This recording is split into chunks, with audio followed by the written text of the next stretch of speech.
و آل محمد بآواز بلند صلوات۔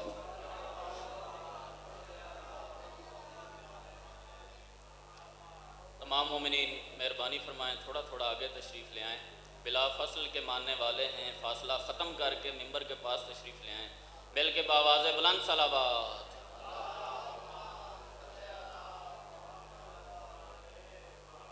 میں پھر گزارش کروں گا محبت فرمائیں، تھوڑا سا آگے تشریف لے آئیں تاکہ پڑھنے میں بھی آسانی ہوگی اور آپ کے سننے میں بھی آسانی ہوگی۔ مل کے بآواز بلند ایک مرتبہ پھر بآواز بلند صلوات۔ اللہم صلی اللہ۔ اپنے اپنے گناہوں کی مغفرت کے لیے یک زباں ہو کے بآواز بلند صلوات۔ اللہم صلی علی محمد وآلہ۔ وقت کے امام حجت دوراں امام آخر الزمان کے ظہور پر نور میں تعجیل کے لیے بآواز بلند صلوات۔ اللہم صلی علی محمد۔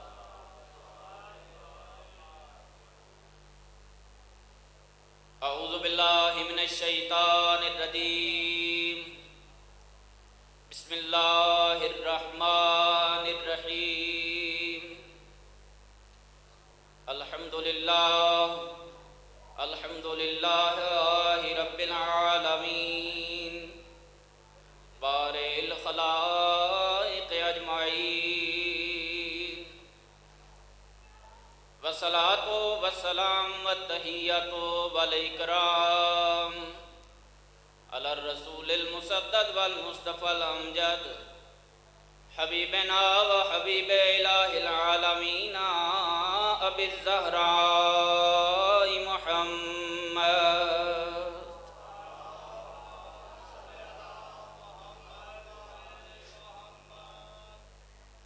وعلی آلہ الطیبین الطاہرین المعصومین الذین اذہب اللہ عنہم الرجس وطہرہم تطہیرا۔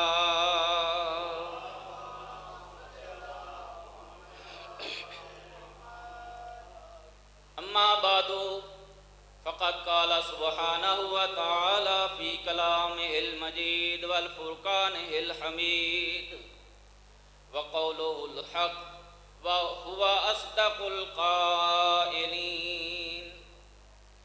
بسم اللہ الرحمن الرحیم، قل لا اسألکم علیہ اجرا الا المودۃ فی القربى صلوات۔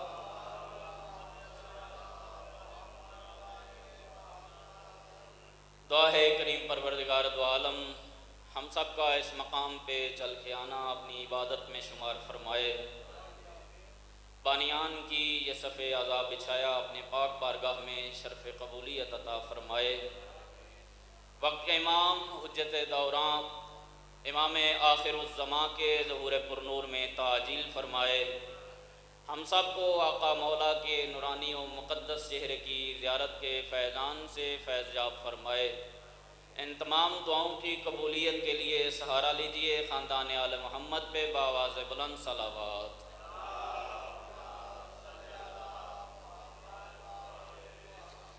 میرے محترم معظم سامعین گرامی قدر،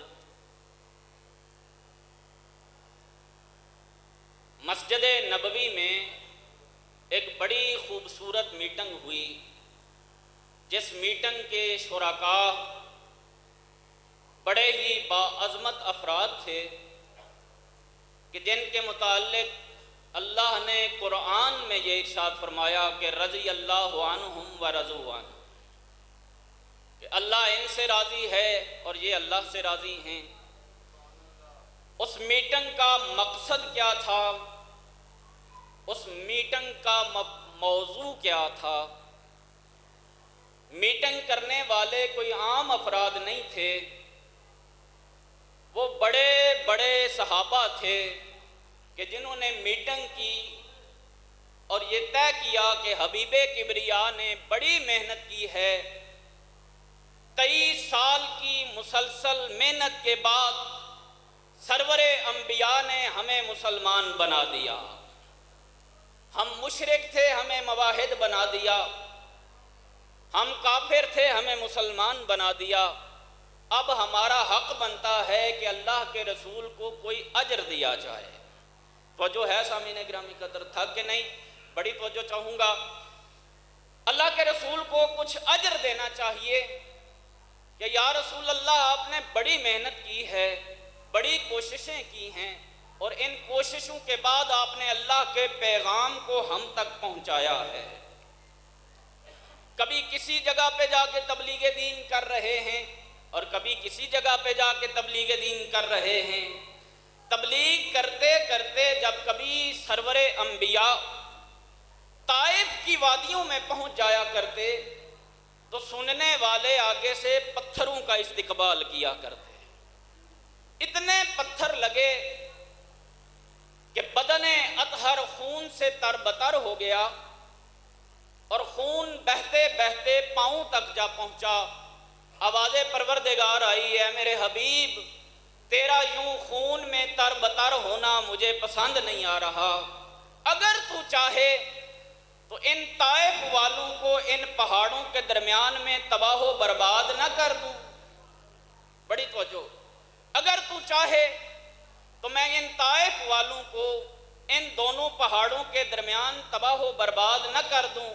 حبیب کبریا نے جواب عطا کیا، ارشاد فرمایا کہ پروردگارا اگر انہیں تباہ و برباد ہی کرنا تھا تو پھر مجھے رحمت دو جہاں بنا کے کیوں بھیجا تھا؟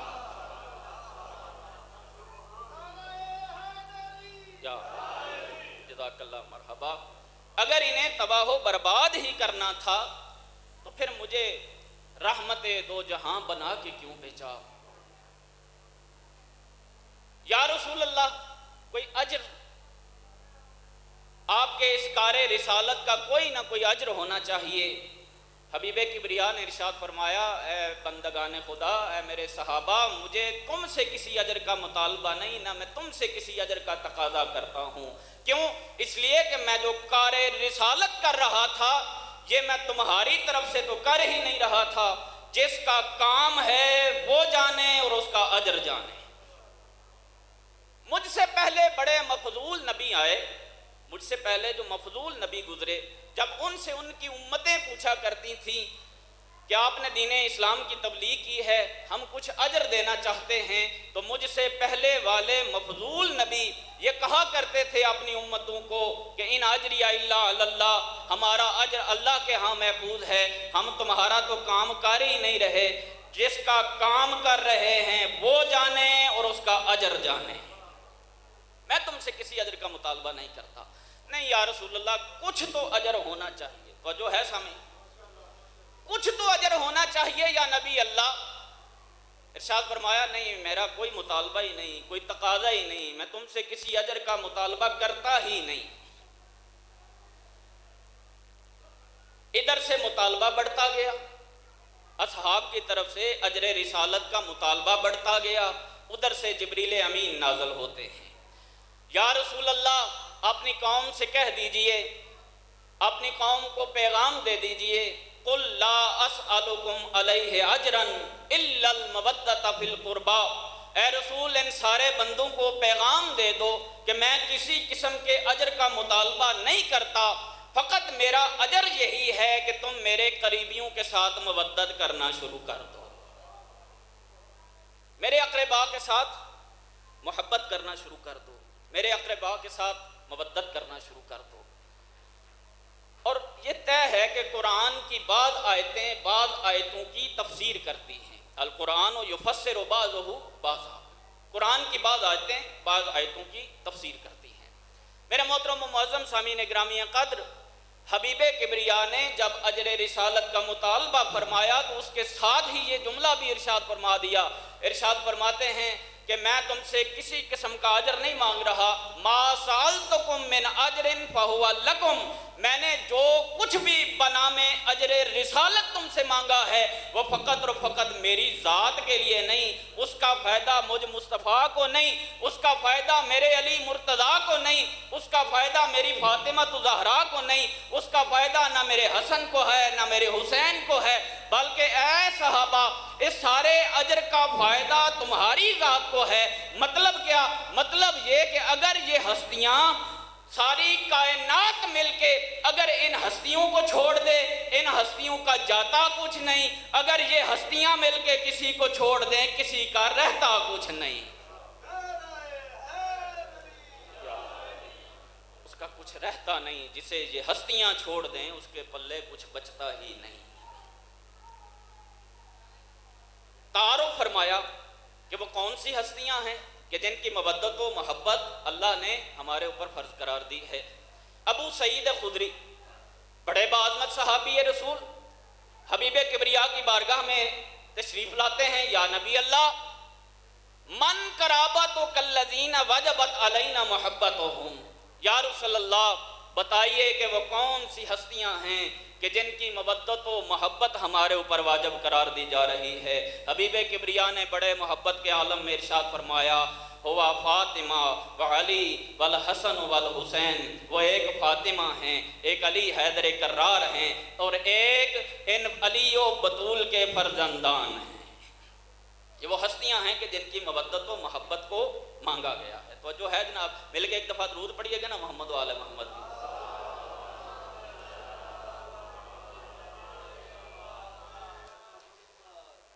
آل محمد کی محبت، آل محمد کی مودت، یہ کوئی شیعہ سنی کا مسئلہ نہیں ہے۔ آل محمد کی مودت و محبت ایک دین کا مسئلہ ہے، ایمان کا مسئلہ ہے۔ بالفاظ دیگر میں یوں کیوں نہ عرض کروں کہ آل محمد کی محبت دین کا مسئلہ ہے، ایمان کا مسئلہ ہے۔ اگر آل محمد کی محبت دل و جان میں بس گئی ہے تو بندہ دیندار بھی ہے، مومن بھی ہے، اور اگر دل میں آل محمد کی محبت و ولایت کا نور موجود نہیں ہے تو نہ بندہ دیندار ہے نہ بندہ با ایمان ہے۔ ایمان والا بھی وہ ہے کہ جس کے دل میں آل محمد کی محبت ہے، اور دین والا بھی وہ ہے کہ جس کے دل میں آل محمد کی محبت ہے۔ مکتب اسلامیہ کی بڑی باعظمت شخصیت، اپنے مکتب کے ایک امام کی حیثیت رکھنے والی شخصیت امام شافعی رحمۃ اللہ علیہ، بڑے محبت کے عالم میں اسی آیت مجیدہ کے ضمن میں دو چار اشعار لکھتے ہیں۔ تو جو ہے جناب پریشان تو نہیں ہو رہے؟ بڑے محبت کے عالم میں اسی آیت مجیدہ کے ضمن میں چند اشعار لکھتے ہیں۔ ارشاد فرماتے ہیں، یا اہل بیت الرسول فحبکم فی القرآن فانزلہ کفاکم بالقدر العظیم فانہ من لم یصلی علیکم لا صلاۃ لہ۔ اپنے دور کے ایک امام یہ اشعار لکھ رہے ہیں اور لکھ کے ساری دنیا والوں کو پیغام دے رہے ہیں کہ اہل بیت عصمت و طہارت، آپ کی عزت، آپ کے مقام، آپ کے شرف کے لیے اتنا ہی کافی ہے کہ آپ کی محبت کو اللہ نے قرآن میں فرض قرار دیا ہے، اور پھر کمالات آل محمد کو ایک پلڑے میں رکھا، معجزات آل محمد کو ایک پلڑے میں رکھا، آل محمد کی تمام فضیلتوں کو ایک پلڑے میں رکھ کے رہتی دنیا تک کو پیغام دیتے ہوئے امام شافعی نے لکھ دیا کہ کفاکم بالقدر العظیم فانکم، اے آل محمد آپ کے عزت و شرف کے لیے اتنا ہی کافی ہے کہ من لم یصلی علیکم فی الصلاۃ لا صلاۃ لہ، جو نماز میں آپ جیسی ہستیوں پہ درود نہیں پڑھتا اس کی نماز ہی قابل قبول نہیں ہے۔ جزاکم اللہ احسن الجزاء۔ جو نماز میں آپ جیسی عصمت و طاہر ہستیوں کے اوپر درود نہیں پڑھتا اس کی نماز ہی قابل قبول نہیں ہے۔ اور میرے محترم معظم سامعین گرامی قدر، برابری کے کچھ اصول ہوتے ہیں، برابری کے کچھ میزان ہوتے ہیں۔ اگر کسی شخصیت کو آپ نے کسی شخصیت کے برابر قرار دینا ہے تو اس کے اصول ہوتے ہیں، کچھ معیارات ہوتے ہیں۔ ان معیاروں کے مطابق اگر کوئی ہستی پورا اترتی ہے تو پھر مقابلہ بنتا ہے، ورنہ مقابلہ، پریشان ہو کے بیٹھے ہوئے ہیں، ورنہ مقابلہ نہیں بنتا۔ مقابلے کے بھی کچھ اصول ہیں، مقابلے کے بھی کچھ معیار ہیں، یہ اصول ہیں، معیار ہیں، اور رہتی دنیا تک امام شافعی نے یہ میزان مقرر کر دیا، میزان مقرر کر کے رہتی دنیا تک، امت مسلمہ تک یہ پیغام پہنچا دیا کہ ان ہستیوں کے مقابلے میں کسی کو نہ لانا کہ جن ہستیوں کا نماز میں اگر درود نہ پڑھا جائے تو نماز قابل قبول نہیں۔ اب ہر کسی کو آل محمد کے مقابلے میں نہ لے کے آنا کہ کسی ایسے شخص کو آل محمد کے مقابلے میں نہ لے کے آنا کہ جس کا نام لینے سے نماز باطل ہو جاتی ہے۔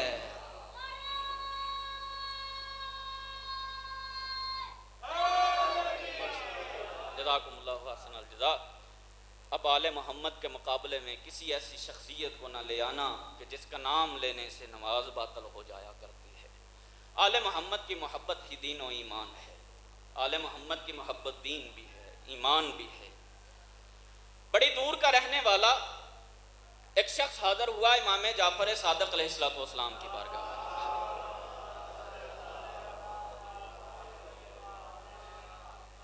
مولا کی بارگاہ میں بڑا لمبا سفر طے کر کے سرکار کی بارگاہ میں حاضر ہوا۔ آقا میں نے یہ بڑا لمبا سفر کیا ہے، بڑا طویل سفر کر کے میں آیا ہوں، میرے پاؤں میں ورم پڑ چکے ہیں، میرے پاؤں زخمی ہو چکے ہیں، خون جاری ہے۔ سرکار یہ میرا سفر فقط اور فقط آپ کی محبت کے اوپر مبنی تھا۔ آقا کیا آپ کی محبت کچھ فائدہ دے گی؟ بڑی توجہ چاہوں گا، کیا آپ کی محبت کوئی فائدہ دے گی؟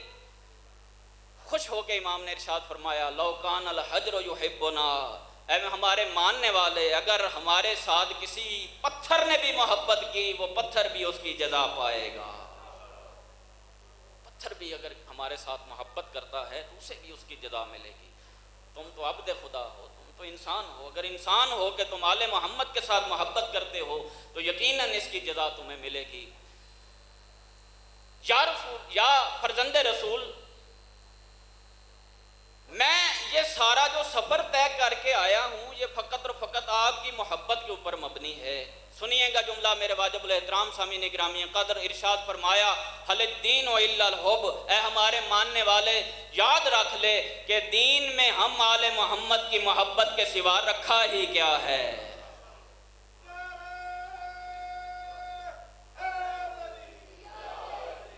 دین میں ہم آل محمد کی محبت کے سوا ہے ہی کیا، آل محمد کی محبت ہی ہے۔ توجہ فرمائیے گا، امام شافعی رحمۃ اللہ علیہ نے جو جملہ کہا تھا، میں جملہ عرض کر کے زحمت تمام کروں گا۔ امام شافعی نے یہ جملہ کہا تھا کہ قرآن میں اللہ نے آل محمد کی محبت کو فرض قرار دیا ہے، اور ہم چونکہ قرآن والے ہیں، چونکہ ہم علی والے ہیں، توجہ فرما رہے ہیں، چونکہ ہم علی والے ہیں، اور ارشاد فرمایا تھا نا پاک پیغمبر نے کہ یا علی انت مع القرآن والقرآن مع علی، بولیے گا ذرا مہربانی فرمائیے گا کہ یا علی آپ قرآن کے ساتھ ہیں اور قرآن آپ کے ساتھ ہے، علی آپ قرآن کے ساتھ اور قرآن آپ کے ساتھ۔ ہم قرآن والے ہیں، ہم یعنی کہ علی والے ہیں۔ علی والو سنیے گا جملہ، امام شافعی نے کہا تھا کہ آل محمد کی محبت فرض ہے، اور میں ہاتھ جوڑ کے عرض کروں گا کہ قرآن میں خالق دو جہاں رحمان پروردگار جہاں آل محمد کی محبت و مودت کو بیان کر رہا ہے وہاں فرض نہیں کہہ رہا، وہاں اجر کہہ رہا ہے۔ اور میرے محترم و معظم سامعین گرامی قدر، فرض اور اجر میں فرق ہوتا ہے، فرض اور اجر میں فرق ہوتا ہے۔ فرض کی تعریف علماء کی زبان سے سنیے، علماء نے جو تعریف کی ہے کہ فرض کسے کہا جاتا ہے، لکھتے لکھتے علماء لکھتے ہیں کہ فرض الفرض مشروط بالاوقات، فرض کی پہلی شرط یہ ہے کہ فرض کسی نہ کسی وقت کے ساتھ ملا ہوا ہوتا ہے، فرض میں کسی نہ کسی وقت کی شرط ہوتی ہے۔ بھائی نماز کا اگر وقت نہ آئے تو نماز فرض، تھوڑا تھوڑا ہمت کیجئے گا، بولیے گا، بولنا بھی اس ذکر میں عبادت ہے۔ نماز کا اگر وقت نہ ہو تو نماز فرض نہیں ہوتی۔ دوسری شرط الفرض مشروط بالاستطاعت، فرض کی دوسری شرط یہ ہے کہ فرض کے ساتھ شرط ہے کہ صاحب استطاعت ہو۔ اگر بندے کے پاس مال و دولت دنیا موجود نہیں ہے تو بندے کے اوپر حج واجب ہی نہیں ہے۔ حج اس بندے کے اوپر واجب ہے جس کے اوپر جو صاحب استطاعت ہے، جو مال و دولت دنیا رکھتا ہے، آنے جانے کا خرچ رکھتا ہے۔ تیسری اہم ترین شرط، الفرض مشروط بالنصاب۔ علماء تشریف فرما ہے کہ فرض کے ساتھ تیسری شرط یہ ہے کہ فرض کی شرط یہ ہے کہ وہ بندہ صاحب نصاب ہو۔ اگر نصاب پورا نہیں تو فرض بندے کے اوپر واجب ہی نہیں، ہوتا ہی نہیں، فرض ادا ہی نہیں ہوگا۔ بندے کے اوپر زکوٰۃ اس وقت واجب و فرض ہوگی جب بندہ صاحب نصاب ہوگا۔ ہر بندے کے اوپر زکوٰۃ فرض نہیں ہے، لیکن اجر کے میدان میں ایسا نہیں ہوتا۔ اجر کے لیے کسی بھی شرط کی ضرورت نہیں۔ اجر ادا کرنے کے لیے اگر کوئی سعودی عربیہ کا باشندہ ہے تو اس کے اوپر بھی واجب ہے، اگر کوئی پاکستان کا ہے، ایران کا ہے، افغانستان کا ہے تو ہر بندے کے اوپر واجب ہے، کوئی مشرقی ہو کوئی مغربی ہو، اجر اس کے اوپر واجب قرار دیا گیا ہے۔ اسی ضمن میں آخری حدیث عرض کر کے آپ کی زحمتوں کو تمام کروں۔ میرے محترم و واجب الاحترام سامعین گرامی قدر، امام کی بارگاہ میں جناب زرارہ بن آیون تشریف لاتے ہیں، اور میں توجہ چاہوں گا کہ یہ زرارہ بن آیون کون سی شخصیت ہیں۔ ارشاد فرمایا تھا یہ ان چند افراد میں سے ہیں کہ اگر یہ نہ ہوتے میرے جد کا دین مٹ جاتا۔ ان افراد میں سے ہے زرارہ بن آیون۔ وسائل الشیعہ میں یہ حدیث موجود ہے۔ سرکار کی بارگاہ میں یہ زرارہ بن آیون حاضر ہوا، آقا محبت آل محمد کا درس عطا فرما رہے تھے، اور جیسے آپ چپ کر کے سن رہے ہیں ویسے ہی شاید وہ بھی چپ کر کے سن رہے ہوں گے۔ محبت آل محمد کا درس بیان فرما رہے تھے۔ ارشاد فرمایا بنی الاسلام علی خمس، اسلام کی بنیاد 5 چیزوں کے اوپر ہے۔ میں اپنے الفاظ میں یوں بیان کرتا چلوں کہ بلڈنگ اسلام کے حسین ترین ستونوں کا نام یہ 5 چیزیں ستون ہیں۔ ارشاد فرمایا الصلاۃ والصوم والحج والزکوٰۃ والولایۃ اہل البیت۔ یہ 5 ستون وہ ہیں کہ جن کے اوپر دین مبین اسلام کی حسین ترین بلڈنگ کی بنیاد ہے۔ یہ 3 ستون ہیں، یہ 5 ستون ہیں۔ ان 5 ستونوں کے اوپر اسلام کی حسین ترین بلڈنگ مضبوطی کے ساتھ کھڑی ہوئی ہے۔ جناب زرارہ بن آیون نے ہماری طرف سے نمائندگی کرتے ہوئے آقا سے پوچھ لیا کہ یا سرکار بتائیے کہ ان میں سے افضل کون سا ستون ہے، ان میں سے افضل ستون کون سا ہے؟ سرکار ارشاد فرمائیے کہ ان میں سے افضل ستون کون سا ہے؟ آقا نے ارشاد فرمایا ولایتنا اہل البیت، ہم آل محمد کی ولایت و محبت ہی ہے جو ان 4 ستونوں سے افضل نظر آتی ہے۔ آقا مت دلیل علیہ، اس کے اوپر دلیل کیا ہے؟ سرکار کوئی دلیل ہونی چاہیے۔ ارشاد فرمایا رخصت فی الاربع، ان 4 میں کوئی نہ کوئی رخصت موجود ہے لیکن ہماری ولایت میں کوئی رخصت موجود نہیں ہے۔ ان 4 میں کوئی نہ کوئی رخصت ہے لیکن ہماری ولایت میں کوئی رخصت نہیں ہے۔ آقا تھوڑا سا وضاحت کے ساتھ ارشاد فرمائیے، تھوڑی سی وضاحت فرمائیے کہ کیسے ان میں رخصت موجود ہے۔ ارشاد فرمایا نماز، اگر بندہ مریض ہو جائے کھڑے ہو کے نماز نہیں پڑھ سکتا تو بندہ نماز بے شک نہ پڑھے، آجے مسئلہ دا جواب دے سڑو۔ اگر بندہ کھڑے ہو کے نماز نہیں پڑھتا تو بندہ بیٹھ کے نماز، اور میں یہ ممبر کے اوپر کھڑے ہو کے یہ میں دعویٰ کر سکتا ہوں جو حسینی ہے وہی نمازی ہوتا ہے۔ ایسا ممکن ہی نہیں ہے کہ حسینی بھی ہو، ماتمدار بھی ہو، عزادار بھی ہو اور بندہ نماز پڑھنے والا نہ ہو۔ جو ہاتھ ماتم شبیر میں بلند ہوتے ہیں وہی ہاتھ تکبیرۃ الاحرام کے لیے بھی بلند ہوتے ہیں، اور جو تکبیرۃ الاحرام کے لیے بلند ہوتے ہیں وہی ماتم شبیر کے لیے بھی بلند ہوتے ہیں۔ میرے واجب الاحترام سامعین گرامی قدر، نماز میں رخصت موجود، اگر بندہ کھڑے ہو کے نماز نہیں پڑھ سکتا تو بندہ بیٹھ کے نماز پڑھ۔ اور اگر کوئی بندہ بیٹھ کے نماز نہیں پڑھ سکتا، بول دے نہیں ہو، لیٹ کے نماز پڑھ۔ اگر کوئی بندہ لیٹ بھی گیا ہے اور لیٹ کے ادا و جوارے کے ساتھ نماز نہیں پڑھ سکتا، تو پھر حکم یہ ہے کہ اشارے کے ساتھ نماز پڑھے گا، اشارے کے ساتھ بھی نماز پڑھے۔ جملہ عطا ہدیہ کر رہا ہوں آپ کی ولائی و ادائی سماعتوں کی نظر، نماز میں رخصت ہے، چھٹی نہیں ہے۔ رخصت موجود ہے لیکن چھٹی موجود نہیں ہے۔ روزے کا بھی یہی عالم، اگر کوئی بندہ عالم مسافرت میں ہے یا کوئی بندہ مریض ہو گیا ہے، اس کے اوپر بھی روزہ رکھنا اس کے اوپر حرام ہے۔ عالم مسافرت میں اور عالم مریضی میں روزہ رکھنا حرام ہو جاتا ہے۔ آقا حج میں کیسی رخصت؟ ارشاد فرمایا حج ہر بندے کے اوپر واجب ہی نہیں، حج صرف اس بندے کے اوپر واجب ہے جو صاحب استطاعت ہے۔ آقا پھر زکوٰۃ، ارشاد فرمایا زکوٰۃ بھی ہر بندے پہ واجب نہیں، زکوٰۃ اس بندے کے اوپر واجب ہے جو صاحب نصاب ہے، جس کا نصاب پورا ہوگا اس کے اوپر واجب ہے کہ وہ زکوٰۃ ادا کرے۔ پھر ارشاد فرمایا پھر بچ جاتی ہے ہم آل محمد کی محبت و ولایت جو ہر بندے کے اوپر واجب ہے، اور حد ہو گئی۔ ارشاد فرمایا جو بچہ ہے اس کے اوپر بھی واجب، جو بوڑھا ہے اس کے اوپر بھی واجب، جو جوان ہے اس کے اوپر بھی واجب، جو مرد ہے اس کے اوپر بھی واجب، جو خاتون ہے اس کے اوپر بھی واجب، اور قیمتی ترین جملہ کائنات کا ارشاد فرمایا جو تحت و سرا میں ہے اس کے اوپر بھی واجب، جو عرش اولا پہ ہے اس کے اوپر بھی واجب۔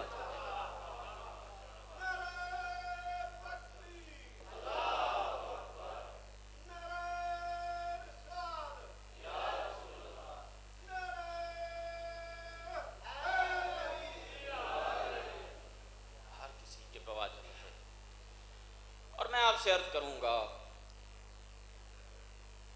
کہ بڑے پنچایتی اور پریا پنچایت والے بندے ہیں، میرے سوال کا جواب دیجئے گا، کیا آل محمد کی ولایت و محبت، آل محمد کی محبت و ولایت، واجب الاحترام تشریف لے آئے، میں بس انہی کے انتظار میں تھا، میں بالکل ختم کرنے کے قریب پہنچ چکا۔ مل کے ایک دفعہ درود پڑھیے گا نا محمد و آل محمد کی عزت ہو۔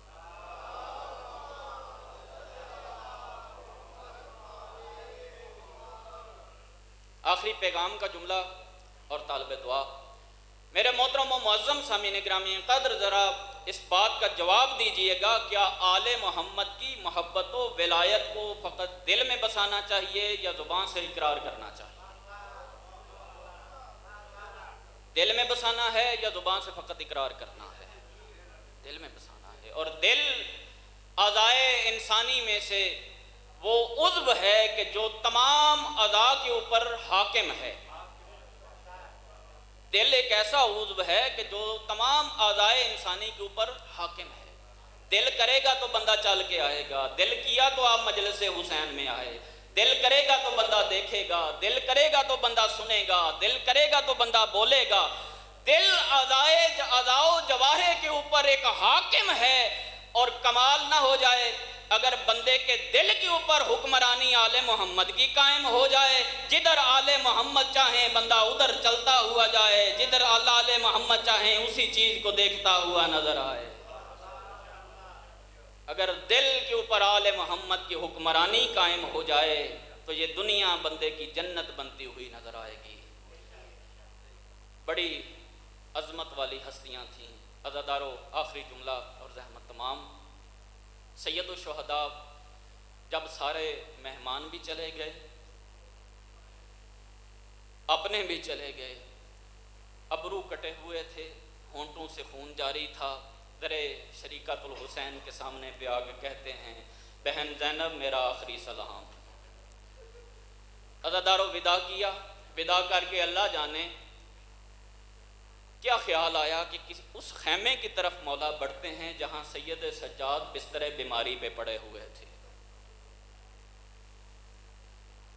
ہوا آئی، پردہ ہٹا، سید الساجدین نے اپنے بابا کو آتے ہوئے دیکھا اور رو کے ارشاد فرمایا اماں فیضا مجھے سہارا دو، ابو عبداللہ آ رہے ہیں۔ سہارے کے ساتھ اٹھے، عصا پکڑا ہوا تھا، اپنے بابا کے چہرے پہ اوپر نگاہ ڈالی، خون سے لت پت، زخموں سے چور چور صحرا کا لال۔ اس حالت میں دیکھ کے رونا شروع کیا اور روتے ہوئے پوچھ رہے تھے بابا حسین آئینہ آئینہ امی العباس، بابا حسین میرے چچا عباس کہاں گئے، بابا مہمان کہاں گئے، عزیزان کہاں گئے؟ پھر ارشاد فرمایا آئینہ آئینہ اخی العلی الاکبر، بابا میرے بھائی علی اکبر کہاں گئے؟ بھائی کی موت سے بھائی کو آگاہ کرنا مناسب نہ سمجھا۔ سید الشہداء نے کہا اے سجاد کہاں تک روئے گا، کہاں تک پوچھے گا، مجھے بھی رلائے گا، ایک تو بچ گیا ہے، ایک میں بچ گیا ہوں، باقی کوئی نہیں بچا۔ سید الشہداء کے جب یہ جملے ختم ہوئے نا، عصا کو چھوڑا، تلوار کے اوپر قبضہ، تلوار کے اوپر ہاتھ رکھا، تلوار کو بے نیام کیا، میدان کربلا کی طرف بڑھنے لگے سید الساجدین، اور سینے کے اوپر ہاتھ رکھ کے سید الشہداء نے کہا اے سجاد کہاں کی تیاری ہے، اے سجاد کہاں کو جانا چاہ رہا ہے؟ ہاتھ جوڑے بابا میں آپ کی نصرت کے لیے جانا چاہتا ہوں۔ ارشاد فرمایا اے سجاد تیرا یہ میدان نہیں ہے۔ روک گا بابا میرا میدان کون سا ہے، بابا میرا میدان کون سا ہے؟ حکم فرمایا اے سجاد کربلا جانے میں جانوں، شام جانے تو جان، تیری پھپھیاں جانے۔